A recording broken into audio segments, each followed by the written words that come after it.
நான் உன்னை புறக்கணிக்க போவது இல்லை. உன் சொந்தங்கள் உன்னை புறக்கணித்தாலும் அவர்களுக்கு முன்பாக கர்த்தனம் தலையை நிமிர பண்ணுகிற கர்த்தர். ஹல்லேலூயா. அவர்களை போல வசதி வாய்ப்பில்லை, அவர்களை போல படிப்பில்லை, அவர்களை போல அழகு இல்லை, வெளி தோற்றத்திற்கு பார்க்கிறதற்கு அவர்களை போல எதுவுமே இல்லாததுனால சில இடத்துல அப்படியே நேருக்கு நேர் முகத்திற்கு முகம் உங்களை பார்த்து அப்படியே ஒதுக்கி தள்ளலாம், அப்படியே பேசாம கடந்து போகலாம். இந்த ஜெபத்தில் இந்த சத்தத்தை கேட்கிறவர்கள் புறக்கணிக்கப்படுவதில் நீங்கள் முதல் நபரா இருக்கலாம். எல்லாரும் என்ன வெறுக்கிறாங்க, எல்லாரும் என்ன ஒதுக்கி வைக்கிறாங்க, அவங்க வேண்டான்னு தள்ளி வைக்கிறாங்க. ஆனா நான் நம்புறேன், அப்படிப்பட்ட உங்களையும் என்னையும் தான் கர்த்தர் சொல்லுகிறார், ஆகாது என்று தள்ளின கல்லை தலைக்கு மூளைக்கல்லாய் மாற்றுகிற கர்த்தர்.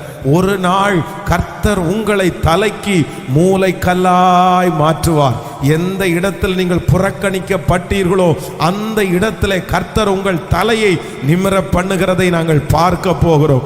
உங்கள் பிள்ளைகள் புறக்கணிக்கப்பட்ட இடத்திலே நான் நம்புகிறேன், தேவன் உங்களை அங்கதான் தலைவர்களாய் நிறுத்த போகிறார். விசுவாசிக்கிறவர்கள் கரங்களை உயர்த்தி, ஆண்டவரே இந்த வார்த்தையை நான் நம்புகிறேன், கர்த்தர் ஒருவரையும் புறக்கணிக்கிற தேவன் அல்ல.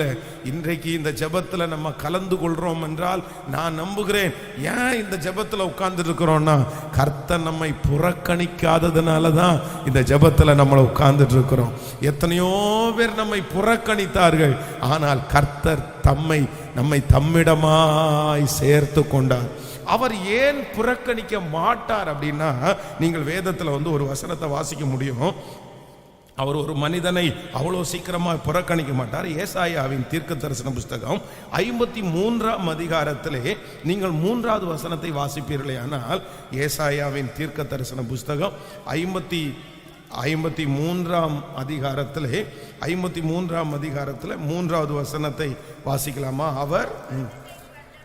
அவர் அசட்டை பண்ணப்பட்டவரும் மனுஷரால் புறக்கணிக்கப்பட்டவரும் துக்கம் நிறைந்தவரும் பாடு அனுபவிப்பவருமாய் இருந்தார். அவரை விட்டு நம் முகங்களை மறைத்து கொண்டோம். அவர் அசட்டை பண்ணப்பட்டிருந்தார், அவரை எண்ணாமற் போனோம். ஆமென். நன்றாய் கவனிங்கள் ஆண்டவருடைய பிள்ளைகளே. ஆண்டவர் ஏன் ஒரு தேவனுடைய பிள்ளைய கர்த்தர் புறக்கணிக்க மாட்டார் அப்படின்னா, ஒரு நாள் வேதம் சொல்லுகிறது,